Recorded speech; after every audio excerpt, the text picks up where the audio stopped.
Dans cette séquence, on aimerait faire un exemple d'application sur multiplier les fractions entre elles et on aimerait transformer l'expression ici donnée en une fraction de la forme a divisé par b, sachant qu'elle sera simplifiée au maximum puisqu'elle veut qu'elle soit irréductible. Donc faites une pause sur la vidéo, essayez de chercher tout seul et venez voir si vous avez juste. Donc si on observe, j'ai bien une multiplication de fractions. Ici j'ai un signe fois et je multiplie cette fraction ici par cette fraction qui est là. Donc dans ces cas-là, je sais que je dois multiplier les numérateurs entre eux et les dénominateurs entre eux. Donc c'est-à-dire qu'on tire un grand trait de fraction, on va faire z carré fois 4 divisé par z moins 2 fois z. Attention, écrire ainsi c'est faux, puisque là je ferai 2 fois z.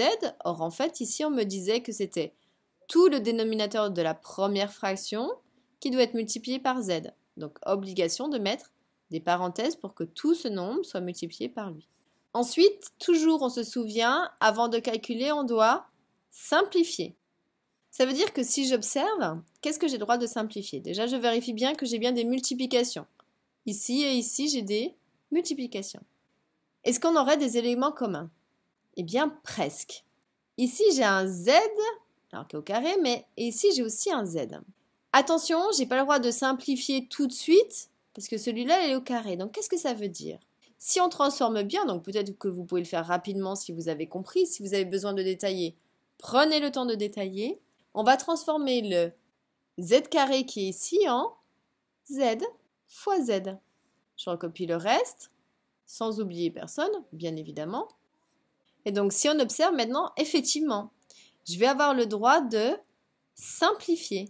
Pourquoi? Parce que ici, j'ai un z et ici, j'ai un z et que c'est bien des multiplications ici, ici. Donc ça disparaît avec ça.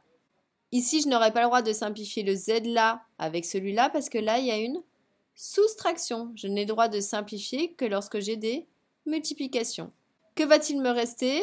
Il reste ceci, z fois 4, qu'on écrira plutôt 4z, divisé par ceci, c'est-à-dire z moins 2. Là, je ne suis plus obligée de mettre des parenthèses puisqu'il n'y a que cet élément.